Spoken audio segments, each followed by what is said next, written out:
I would like to teach the topic of tense in this video. तो let us start the topic of tense. What is tense? Tense का मतलब क्या होता है? काल, हिंदी में बता रहा हूँ। और मैं आपको डेफिनेशन के तौर पे इसको समझा भी देता हूँ कि व्हाट इज टेंस। टेंस क्या होता है? Tense changes the form of the verb to express the time of an action, the time of an action. Action का मतलब होता है काम, कार्य। टेंस बदल देता है किसके क्रिया के रूप को क्या करने के लिए? एक काम का जो समय ना उसको अभिव्यक्त करने के लिए कि काम है वो। देखिए मैं कहूँगा यस मैं खाना खाता हूँ, हर रोज़ सुबह ब्रेकफास्ट करता हूँ, ठीक है। मैंने कल पाठ पढ़ा था, मैं कल विद्यालय जाऊँगा। तो देखो समय का अकॉर्डिंग है ना, कल मैं विद्यालय आने वाले कल की बात कर रहा है, तो वही बात रिफ्लेक्ट कर रहा है। टेंस हमारे देखिए 3 होते हैं। अब मैं बात कर रहा हूँ, जैसे पहला है आपका प्रेजेंट इंडेफिनिट टेंस। दूसरा हमारा है सॉरी मैं इसको रिफ्लेक्ट पहले है ना, सीधा ही मैं आपको बता देता हूँ, पहले सभी को लेकर चला हूँ। प्रेजेंट टेंस, पास्ट टेंस,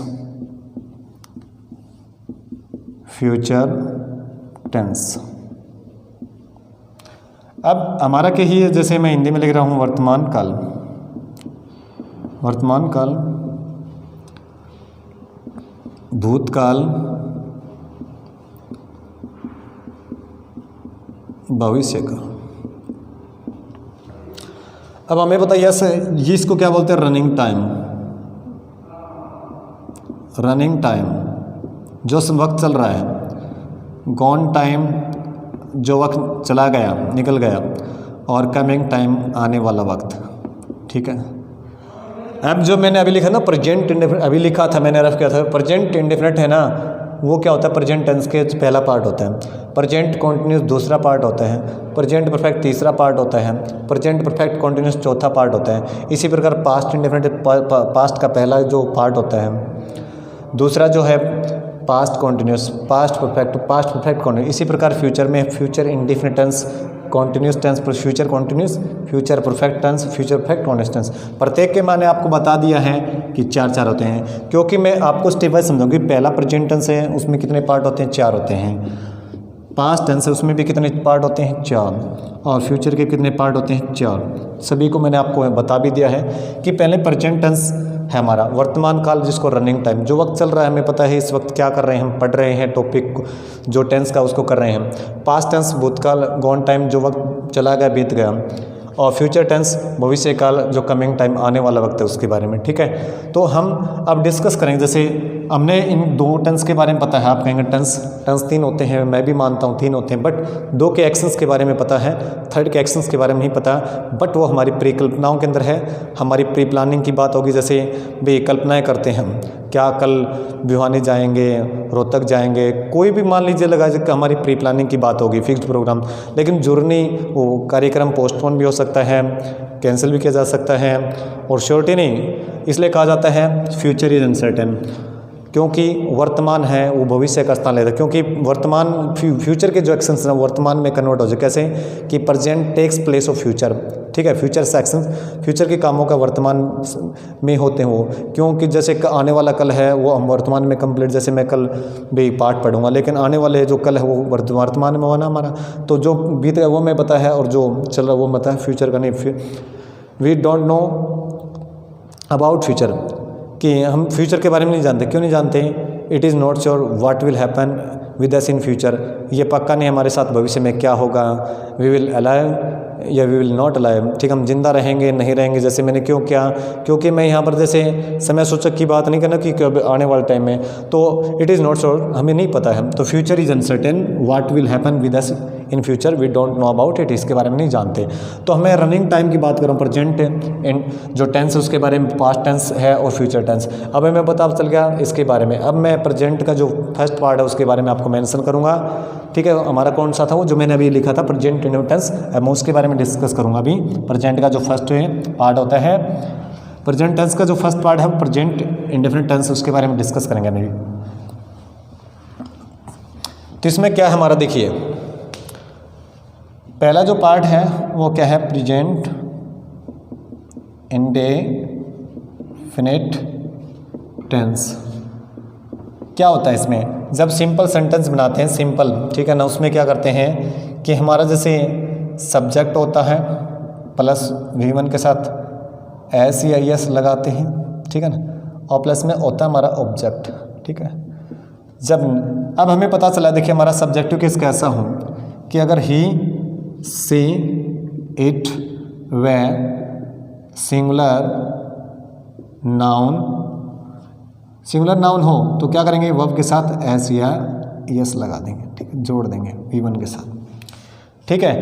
जब बात आ गई नेगेटिव की तो हमें पता है सब्जेक्ट प्लस डू, जैसे हम डू और डज करेंगे, ऑब्लिक लगाकर नॉट का यूज़ कर देंगे, प्लस V1 और प्लस में ऑब्जेक्ट का यूज़ कर देंगे हम लोग, ठीक है। ऑब्जेक्ट का मतलब होता है कर्म और सब्जेक्ट का मतलब होता है कर्ता, वर्ब का मतलब होता है क्रिया, ठीक है। इंडेफिनिट होता है, इसमें डेफिनेट काम नहीं होता, इंडेफिनिट निश्चित कार्य होता है। जैसे इसमें हम कहेंगे खाता है, पीता है, जागता है, सोता है, रोज निश्चित कार्य जैसे हम बोलेंगे। तो सब्जेक्टिव के समय पता है डू डज नॉट V1, और यहाँ इसके साथ क्या नहीं करते, एस नहीं लगाते वर्ब के साथ जब हमारा negative sentence create. Do does जो अल्पविराम वर्ब के तौर पे काम करते हैं, नेगेटिव सेंस को एक्सप्रेस करता है। तब हमें पता है यस इनके साथ क्या यूज़ करते हैं, डज का, does not O V1, okay. लेकिन जब हमारी बात आगे जैसे डू नॉट की बात आती है, जैसे हमारा जैसे वर्ब की फर्स्ट फॉर्म, तो आपको पता है आई की बात हो, यू हो, कोमा, वी और दे, ठीक है, वह प्लूरल नाउन हो, प्लूरल नाउन हो, तो हम किसका यूज़ करते हैं, V1 का सिंपल सेंटेंस में। और नेगेटिव की बात होगी तो डू नॉट प्लस V1 का यूज़ करते हैं, हमें पता चल गया। ये तो जनरल बातें हैं जो अक्सर आपको पता हैं। अब मैं इस टेंस में वो टाइम एक्सप्रेसिंग एडवर्ब्स बताऊंगा जो अक्सर एग्जाम में आती हैं आपको, ठीक है। तो उसके बारे में हम रीड आउट करेंगे, अभी जैसे पढ़ेंगे उनके बारे में डिस्कस करेंगे। तो देखिए आप, और जो अक्सर आपके एग्जाम में आती हैं यही आपको इस टेंस में याद करनी होंगी और यही आपके लिए हेल्पफुल रहेंगी। यस, टाइम एक्सप्रेसिंग एडवर्ब्स, समय सूचक क्रिया विशेषण। समय सूचक क्रिया विशेषण कौन कौन से हो, जैसे मैं कहूँगा ऑलवेज, ऑलवेज होता है हमेशा, नेवर होता है कभी नहीं, सेल्डम होता है बहुत कम, ऑफन होता है अक्सर या प्राय, डेली मीन्स क्या होता है हर रोज़, समटाइम्स का मतलब क्या होता है कभी कभार, ठीक है। तो आपको 6 याद हुई आपको। इसी प्रकार हमें अलवाई लगे हुए जो एडवर्ब हैं, रेयरली हैं, सक्रेसली हैं, हार्डली हैं,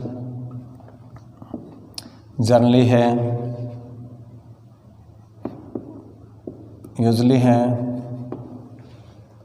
ओकेजनली है, ओकेजनली, हैबिचुअली, ये जो 7 एडवर्ब हैं अलवाई लगे हुए हैं हमारे प्रेजेंट इंडेफिनिट टेंस में। रेयरली कदाचित होता है, स्क्रेसली कठिनाई से, हार्डली दोनों समानार्थक भी कोई मुश्किल में को आई स्क्रेसली सीट ऑन दिस बेंच, बड़ी मुश्किल कठिनाई से मैं बैठ पाता हूँ इस पर। तो जनरली की बात आती है आमतौर पे, यूजुअली आमतौर पे जैसे हम लेंगे, ओकेजनली कभी कभार के तौर पे, हैबिचुअली होता है आतन कोई कार्य, मैं कहूँगा आई हैबिचुअली बीट स्टूडेंट्स, विद्यार्थियों को बीट देता हूँ, यस। तो वहाँ पर क्या हो गया हमारी ये, तो ये हमें याद होने चाहिए सभी। इसी प्रकार आता है जैसे once a day, once a week, सप्ताह में एक बार, दिन में एक बार, ठीक है, सप्ताह में एक बार, once a month, once a year, साल में एक बार, ठीक है। तो ये चीज़ें देने वाली हैं, ध्यान देने वाली बात है, देखने वाली बात हमारे लिए एग्जाम में जब आती हैं सेंटेंस के अंदर। Twice a day, twice a week, twice a month, twice a year. ठीक है, तो ये चीज़ें देखने वाले हमारे ध्यान देने वाली बात है एग्जाम में जब आती हैं। इसी प्रकार आता है, जैसे मैं आपको एडवर्ब के तौर पे लिखता हूँ, एवरी डे की बात कर दी, एवरी वीक की बात कर दी,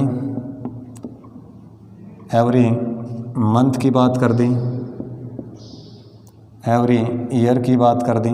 ठीक है, इसी प्रकार जैसे मैं लूँगा, जैसे every morning, every afternoon, every evening, every night.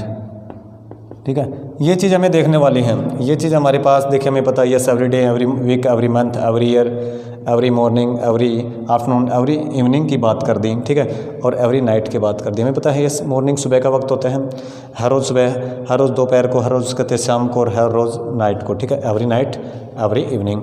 इसी प्रकार एवरी डे की बात कर दी, पर हर दिन, हर सप्ताह, हर मंथ, महीने, हर कति ईयर, साल की बात कर दी। तो ये हमें कंटेस्ट होने एग्जाम में यही आते हैं, और इन एडवर्ब से बाहर कुछ नहीं आता एग्जाम में। अगर हमारा प्रेजेंट इंडेफिनिट कॉम्पिटेंस पर होल्ड करना, तो ये हमें एडवर्ब याद होनी चाहिए, मेरा एग्जाम में यही आती हैं। ठीक है, इसी प्रकार जैसे आपको मैं इसके एग्जाम्पल भी बता देता हूँ, जो भी हैं 2-4 आपको, ताकि दिमाग में बैठ जाएँ इनको रफ करने के बाद। जैसे मैं कुछ एग्जाम्पल लेकर के आपको बता रहा हूँ, जैसे ही मैं लिख रहा हूँ कैम शेयर। ठीक है, डेली, इसमें हर रोज़ वो यहाँ आता है, तो हमारा सब्जेक्ट कैसी है, तो वर्ब के साथ ऐसे लगा दिया, कुछ भी लगा सकते हैं। जैसे मैं कहूँगा सी, जैसे लिख दिया goes there twice a day, दिन में वो 2 बार वहाँ जाती हैं। ठीक है, ट्वाइस ए डे। आया ना समझ में आपको, दिमाग में बैठी बात। मैं कहूँ यस दे, जैसे मैंने लिख दिया प्ले हॉकी, जैसे मैंने लिख दिया twice a week, twice a week, सप्ताह में 2 बार क्या करते हैं, वो हॉकी खेलते हैं। ठीक है, और एग्जाम्पल ले सकता हूँ, जैसे देखिए भी एवरीडे की बात कर दी, I go for a walk everyday, या और बहुत सारे एग्जाम्पल हैं लेने के लिए। नेगेटिव बात ले रहा हूँ, जैसे मैं आप कहूँगा यस आई डू नॉट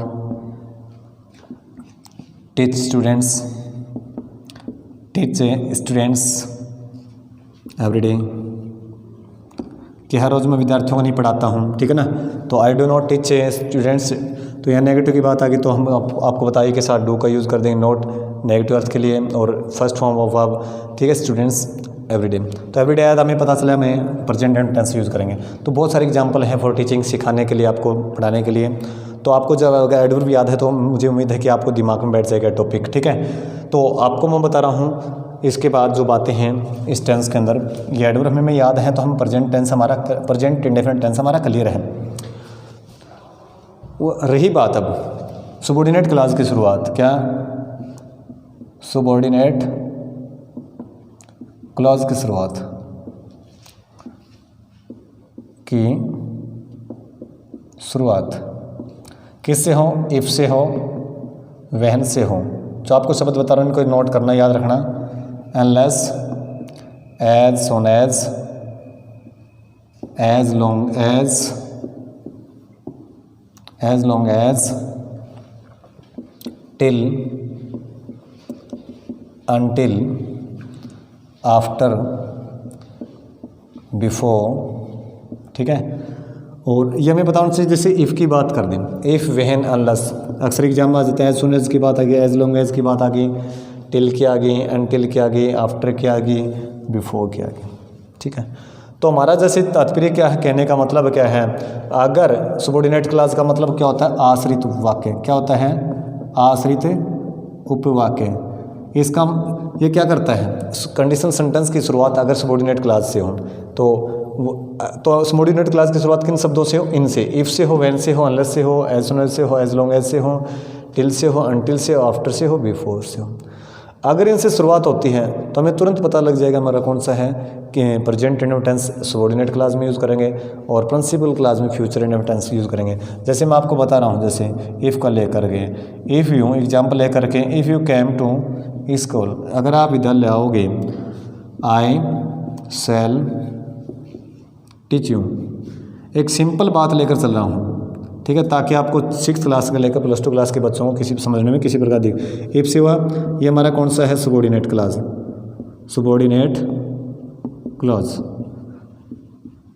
अब हमारा क्या हुआ, ये आश्रित उपवाक्य है, आश्रित है उपवाक्य, ठीक है। और ये हमारा कौन सा होगा, प्रिंसिपल क्लॉज। प्रिंसिपल क्लॉज का मतलब क्या हो गया, प्रधान उपवाक्य, ठीक है। क्या बोलेंगे इसको, प्रधान उपवाक्य। आया समझ में आपको कि प्रिंसिपल क्लॉज में हम फ्यूचर इंडेफिनिट टेंस का यूज़ करते हैं। किसका यूज़ करते हैं, फ्यूचर इंडेफिनिट टेंस का, ठीक है। फ्यूचर इंडेफिनिट टेंस में आपको पता है सेल, विल, ऑब्जेक्ट के फर्स्ट फॉर्म का अकॉर्डिंग टू सब्जेक्टिव कैसे यूज़ करते हैं। अब हमें पता है यहाँ पर V1 है तो क्या कौन सा टेंस यूज़ करेंगे, प्रेजेंट इंडेफिनिट टेंस। क्या यूज़ करेंगे, प्रेजेंट इंडेफिनिट टेंस। तो ये आपको दिमाग में बैठा लेवाने की प्रेजेंट इंडेफिनिट टेंस हमारे क्या, इफ के बाद फर्स्ट फॉर्म का यूज़ करेंगे तो आगे क्या है, फ्यूचर इंडेफिनिट टेंस। IV के साथ सेल हम यूज़ करते हैं और बाकी सभी साथ विल का यूज़ करते हैं। जब आगे समझ आपको तो ये कंडीशन सेंटेंस की बात आ गई, जब वैन से हो, मैं को वहन यू गो देयर, जब आप वहाँ जाओगे तो I shall beat you. Simple sentence ले रहा हूँ आपको समझाने के लिए। If when you go there, जब आप वहाँ जाओगे ना तो I shall beat you, I shall beat you, आपको पीटूंगा। शर्त ये हुई वहाँ नहीं जाना है, अगर जाओगे तो पिटाई होगी आपकी। तो यहाँ पर सिंपल बात बता दी मैंने आपको, समझ में आ गई ना। बस इतना याद रखना है कि आपको जैसे एग्जाम में आते ना तो दोनों तरफ है ना, आपको ब्लैंक नहीं मिलेंगे सेंटेंस में, एक तरफ मिलेगा। अगर वह देखिए इन शब्दों से स्टार्टिंग होती है तो ये शब्द आपको कंठस्थ कर लेना है। टिल की बात आ गई, अनटिल की मैं कहूँ as long as you sit silently, I shall teach the topic clearly. मैं आपको बिल्कुल साफ स्पष्ट तरीके से मैं आपको समझाऊंगा ये चीज़ें, जितनी देर तक आप चुप होकर बैठेंगे। एज सुन एज की बात आ गई, मैं कहूँ as soon as the teachers came to your class, तो यू विल स्टैंड, ठीक है, you will stand to respect him, उसका इज्जत करने के लिए, मान सम्मान करने के लिए आप खड़े हो जाएंगे। तो शर्त होती है ना, जो ही आएगा तो ही आप खड़ेंगे। यस, मैं कहूँ as soon as he came here, as soon as they कहते came here, I shall beat them, मैं उनको पीटूंगा जो ही वहाँ आएंगे। तो ये शर्त हुई है वहाँ वो है ना, वो यहाँ न आए, कहने का मतलब। एनलेस की बात आ गई, मैं एग्जांपल, ये एग्जांपल बहुत बार एग्जाम में आ जाता है। टिल अनटिल की बात आ गई तो कौन सा लगा, आफ्टर बिफोर। तो एग्जांपल जैसे मैं यहाँ पर एनलेस का और लेकर चला हूँ, जैसे मैं कहूँगा आई सेल, जरूर नहीं बीच में भी आ जाए, मैं आपको बता रहा हूँ ये बीच में भी आ सकते हैं सेंटेंस के, मैं सिर्फ आपको बता रहा हूँ जैसे इसकी सेंटेंस के माध्यम से। आई सेल नॉट गो देयर, मैं वहाँ नहीं जाऊँगा, कि किसी का हो सकता है कार्यक्रम हो, फंक्शन हो, कोई मैरिज या कोई और ओकेजन क्यों ना हो, तो ओकेजन की बात करो। I shall not go there, ठीक है, unless he invites me. I shall not go there, मैं नहीं जाऊँगा, अनलेस ही इन्वाइट्स मी, अगर वो मुझे न्योता नहीं देगा ना, हम बुलाए नहीं का निमंत्रण नहीं देगा तो मैं वहाँ नहीं जाऊँगा। तो ये मेरी शर्त रही ना, तो यहाँ अनलेस जरूर थोड़ी बीच में भी आ सकता है। तो आपको याद रखने वाली बात है, स्टार्टिंग में आ जाए या बीच में आ जाए तो आपको पजल होने जरूर नहीं। इनके बाद हम प्रेजेंट टेंस का यूज़ करेंगे, और जो हमारा जो सबॉर्डिनेट क्लॉज है, क्योंकि सबॉर्डिनेट क्लॉज और इन्हीं शब्दों से होगी, और ये हमारा क्या होगा, प्रिंसिपल क्लॉज, जिसमें हम फ्यूचर इंडेफिनिट टेंस का यूज़ करते हैं। मेंशन कर दिया एग्जाम में, इससे बाहर कुछ नहीं आएगा, ठीक है, याद करने वाले हैं। एक दफ़ा इन केस भी आ जाता है, इन केस वो भी आप मेंशन कर सकते हो, इन केस आता है तो भी हम सबॉर्डिनेट क्लॉज की शुरुआत मानेंगे, और आगे हम फ्यूचर इंडेफिनिट टेंस और इन केस के बाद प्रेजेंट इंडेफिनिट टेंस यूज़ कर देंगे, ठीक है। तो उम्मीद है ये भी आपको समझ में आया है। अगली जो बात है मैं आपको बताने जा रहा हूँ, एयर देयर से होने वाले एक्सक्लेमेटरी सेंटेंस की बात कर रहा हूँ, कि वो मैं आपको बता देता हूँ इसमें मोटा मोटी तौर पर, कि जैसे एग्जाम में आ जाए, आपके कॉम्पिटिशन एग्जाम होता है, जैसे उसमें आ जाए तो क्या करेंगे, एयर से बिगिनिंग होगी। मोस्टली क्या करते हैं, गलती करते हैं, एयर से बिगिनिंग होगी, गो क्रिया आ गई। मैं आपको टेंस की बात कर रहा हूँ, हेयर गो, जैसे द कार की बात कर दी, ठीक है, या मैं कैम की मान ले रहा हूँ, कैम क्रिया की ले रहा हूँ, जैसे यहाँ विस्मबोधक आ गया। तो एयर से बिगिनिंग होने वाले एक्सक्लेमेटरी सेंटेंस में प्रेजेंट टेंस का यूज़ कर देंगे। क्या हो जाएगा, हेयर कैम्स द कार, लो कार आ गई। मोस्टली जो है ना कन्वर्स के तौर पे यूज़ किया जाता है, मैं देर का यूज़ कर दिया, तो आपको याद रखना हेयर देर की वहाँ अर्थ नहीं बताना आपको, हेयर का मतलब यहाँ होता है, देर का मतलब वहाँ, वो हमें अर्थ नहीं समझाना होता है, अर्थ की तरफ नहीं चलेंगे हम अकॉर्डिंग टू रूल चलेंगे। हेयर से बिगिनिंग हो रही है, विस्मयबोधक है, तो यहाँ पर एग्जाम्पल लो कार आ गई, लो कार चले गई, यस। तो देर मैं यहाँ लिख दिया, जैसे देयर गोज द कार। इसी सेंटेंस को ले रहा हूँ मान लीजिए समझाने के लिए, ताकि आपको दिमाग में बैठ जाए। तो यहाँ पर मैंने इसी को वापस लिया, देखिए देयर गोज द कार, लो कार गई, यस इस कार से निकलता है। बट आपको जैसे आपको अर्थ भी नहीं पता चले, बट आपको तरीका मालूम होगा तो आप तुरंत भर देंगे। विस्मयबोधक चिन्ह है, साइन ऑफ एक्सक्लेमेटरी है, ठीक है ना, एक्सक्लेमेशन, लेकिन जिसको बोलते हैं एक्सक्लेमेटरी सेंटेंस। तो यहाँ पर देर से और एर से बिगिनिंग हो रही है, पता चल गया आपको। रही बात, जैसे बात आती है परमानेंट एक्शन की बात आती है, रेगुलर एक्शन की बात आती है, यूनिवर्सल ट्रूथ की बात आती है, वो आपको एग्जांपल के तौर पे बता देता हूँ।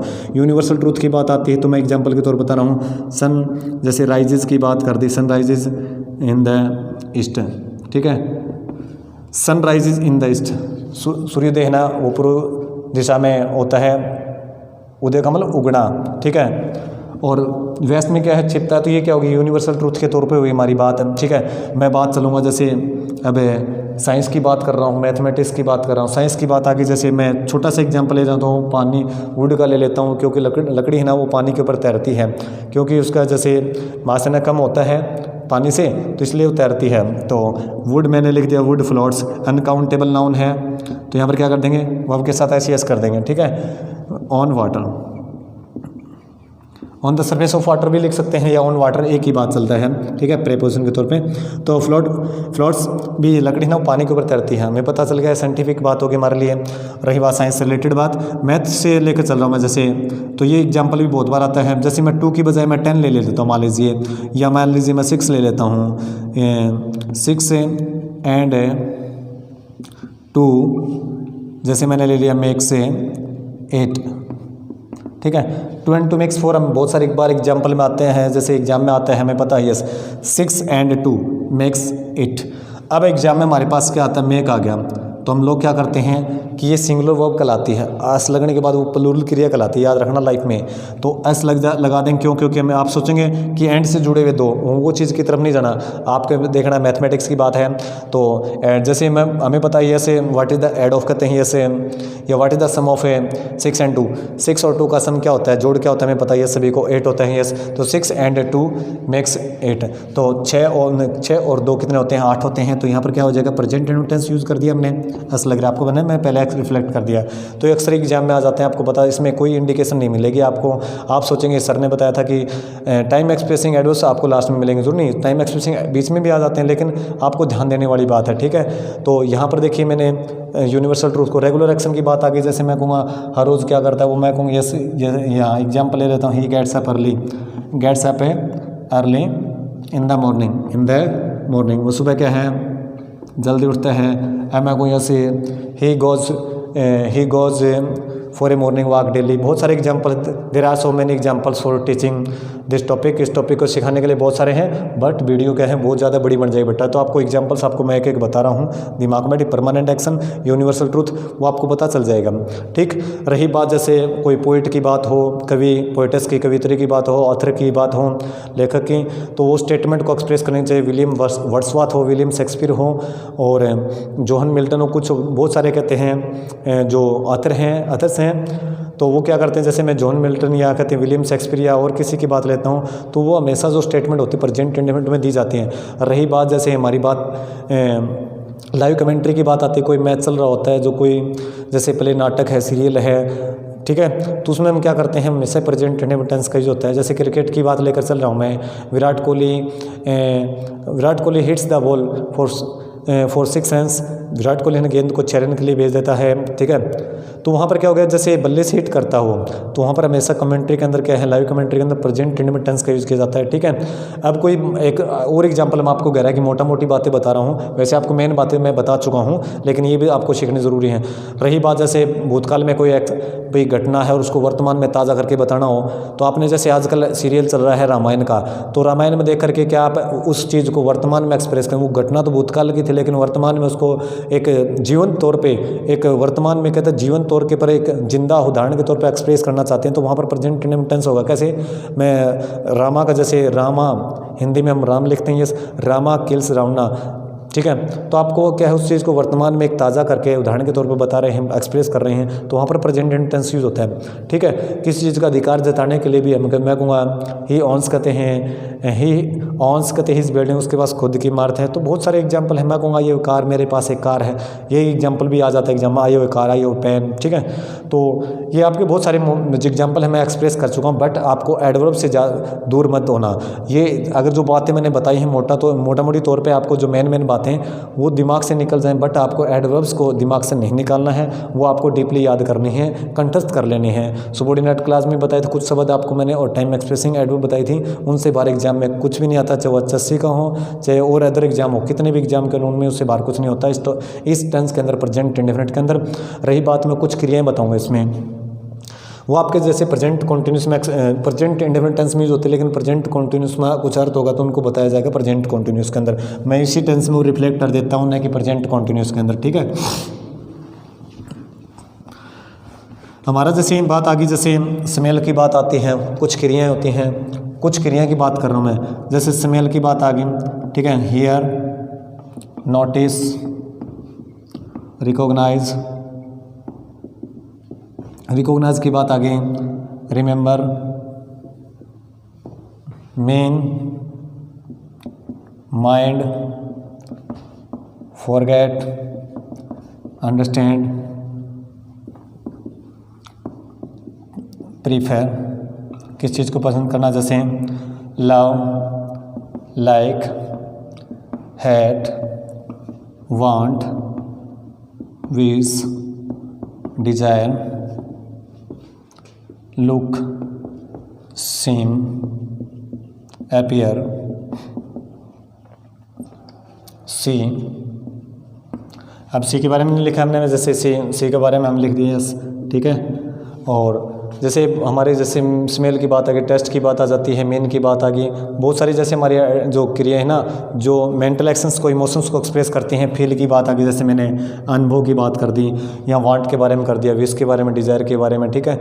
लुक के बारे में मैं मेंशन कर चुका हूँ, माइंड के बारे में, फॉरगेट, अंडरस्टैंड, रिमेंबर, ठीक है। तो ये क्या बात होगी, जैसे हमारी जैसे रिफ्यूज़ की बात है, रिफ्यूज़ का मतलब मना करना होता है, वो भी हमारे जैसे भी हमारे जैसे मेंटल एक्शन से रिलेटेड बातें सारी आ गई हैं हमारी, ठीक है। तो इनमें से क्या करेंगे, जैसे लुक की बात आ गई, सेम की बात आती है, सीयर की बात आती है, अपीयर की, जैसे अपीयर का मैं आपको बताऊंगा प्रेजेंट कॉन्टिन्यूस में क्या अर्थ होगा, सी का भी बताऊंगा, फील का भी बताऊंगा आपको मैं, और लुक के बारे में भी बताऊंगा प्रेजेंट कॉन्टिन्यूस में इनका क्या, अगर इन जो क्रियाओं का प्रेजेंट कॉन्टिन्यूस में यूज होता है तो इनका अर्थ क्या निकलेगा, ठीक है। और नोटिस का मतलब क्या होता है, ईयर का मतलब आपको बताया, ईयर के बारे में बताऊंगा, स्मेल के बारे में, जो कॉन्टिन्यूस में इनका अर्थ क्या निकलेगा।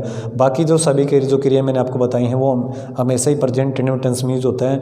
आपको इनको याद कर लेना, कंठस्थ कर लेना है। जैसे मेन की बात आती है, फॉरगेट की है, रिमेंबर की है, मेन, माइंड, सपोज, सभी जो हैं, सपोज की मान लिख देता हूँ मैं, जैसे सपोज की है, इमेजिन की है। तो ये कितनी बहुत सारी क्रियाएं हैं, जैसे आपको पता होना चाहिए। सपोज की बात आ गई, सपोज, ठीक है।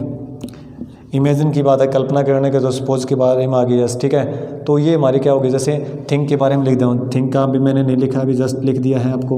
थिंक का मतलब होता है सोचना, जैसे विचार करने के बारे में होंगी। ये हमारी सारी क्रियाएं जैसे मैंने लिख दी हैं। तो मैं ये क्रियाएं आपको याद हैं, तो मैं पता है कि ये प्रेजेंट इंडेफिनिट टेंस में इनका यूज़ होगा, प्रेजेंट कॉन्टिन्यूस में नहीं होगा।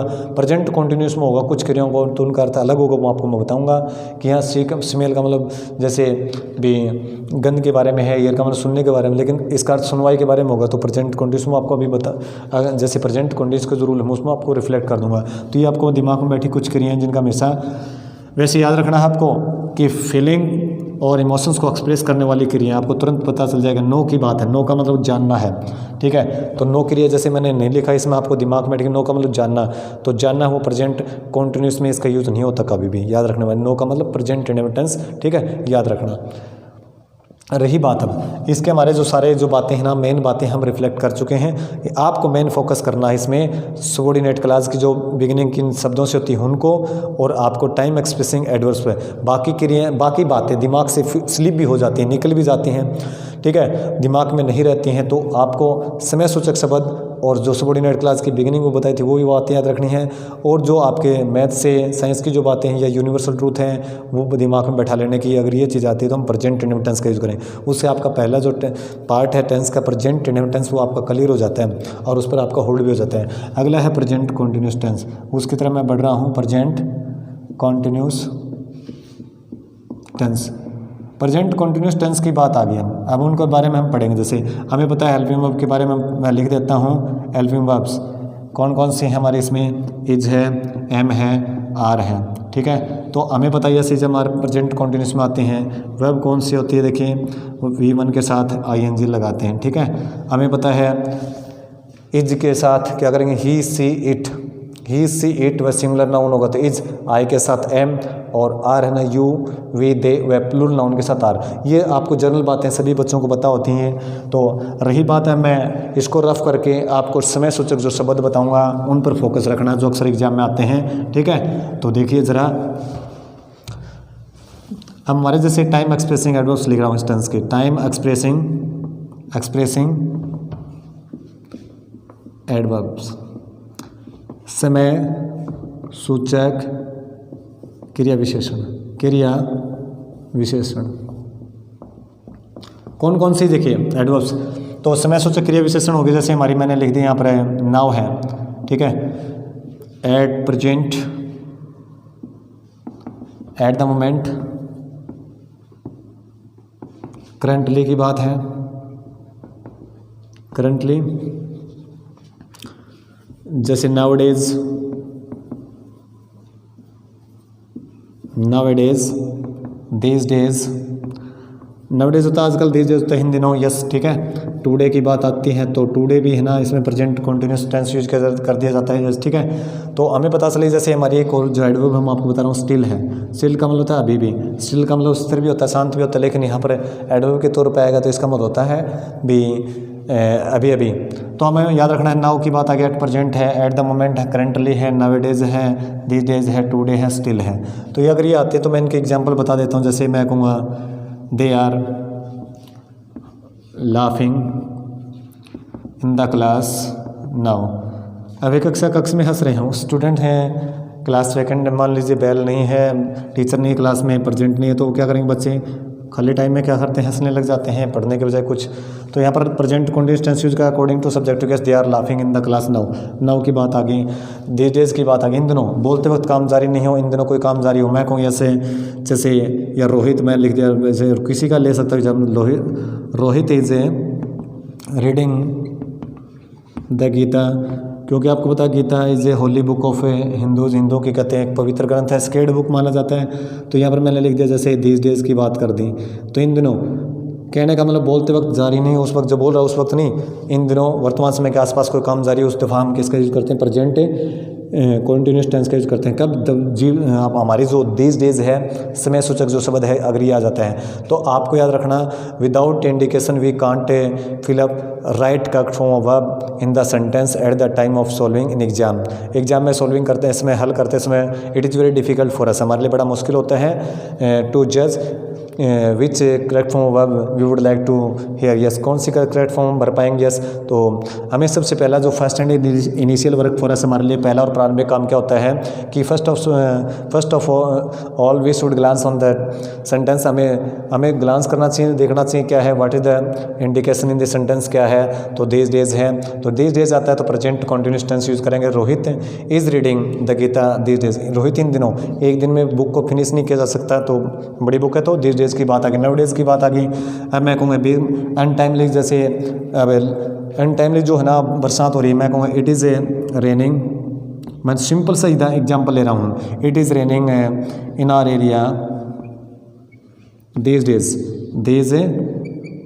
डेज, इन दिनों क्या है हमारे इलाके में बरसात हो रही है, इट इज़ कहते raining in our area these days, तो प्रेजेंट कॉन्टिन्यूस टेंस का यूज कर देंगे, किसका यूज कर देंगे, मैं प्रेजेंट कॉन्टिन्यूस को, ठीक है। लेकिन यहाँ इन दिनों की बात कर दी तो लगातार होते रहे, लेकिन नाउडेज की बात कर दी, मान लीजिए मैं एडवर्ब ले रहा हूँ नाउडेज, क्योंकि ये तो मैंने बता चुका है ये भी आता है, तो नाउडेज आ गया तो भी प्रेजेंट कॉन्टिन्यूस टेंस का यूज कर देंगे। बट आपको ये सारे याद रखने हैं, चाहे एट द मोमेंट आए, एट प्रेजेंट, करंटली, आपको कंठस्थ होने चाहिए। अगर ये भूल गए तो समझो आपका टेंस आपको दिमाग में नहीं बैठेगा और नहीं आप करेक्ट फॉर्म और भर पाएंगे, इनको याद करना बहुत ज़रूरी होता है आपके लिए। स्टिल की बात आ गई, मैं कहूँगा ही is still watering plants in the park वो अभी भी क्या है, पौधों को बगीचे के अंदर पानी दे रहा है। यस, आया ना समझ में आपको? स्टिल मैं कहूँ he is still sleeping on the cot, वो चारपाई अभी सो रहा है। यस है, मैं कहूँ he still playing in the playground, अभी भी खेल रहा है। टुडे की बात आती है तो मैं ये टुडे के बारे में आपको बहुत डीपली बता देता हूँ। ये अकेला आता है तो देखिए, आप अगर डीपली जानना चाहोगे तो प्रेजेंट इसके साथ पास्ट इंडेफिनिट टेंस का यूज़ होता है।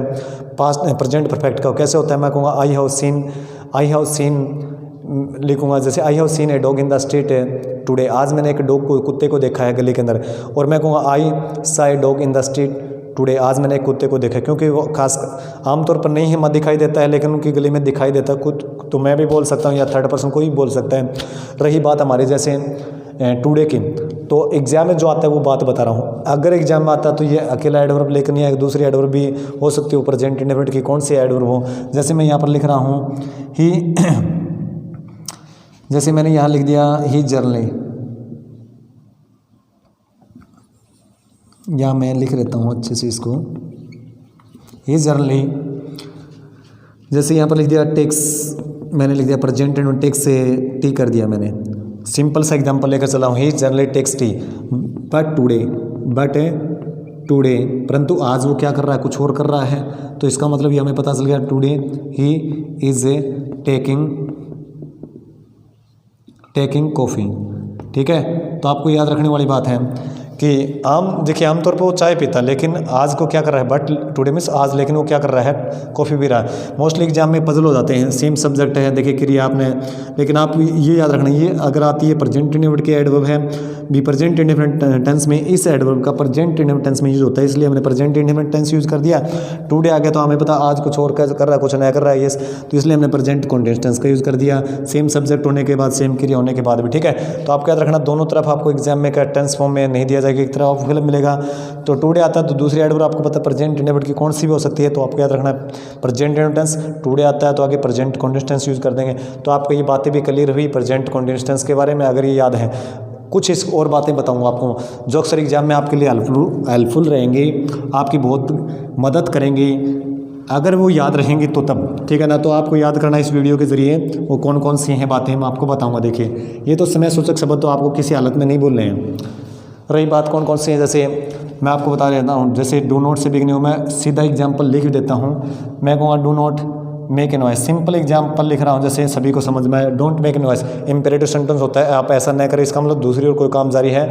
मैं कहूँगा द बेबी, तो बेबी का मतलब होता है छोटा नवजात बच्चा, इज स्लीपिंग, सिंपल एग्जाम्पल ले रहा हूँ आपके लिए, स्लीपिंग। ठीक है, तो यहाँ पर बेबी का मतलब टोट होता है, टोट का मतलब नवजात छोटा बच्चा होता है, किशोर मत के छोटा बच्चा सो रहा है। इसी प्रकार मैं कहूँगा, देखिए डोंट बॉदर मी, मुझे परेशान मत कीजिए।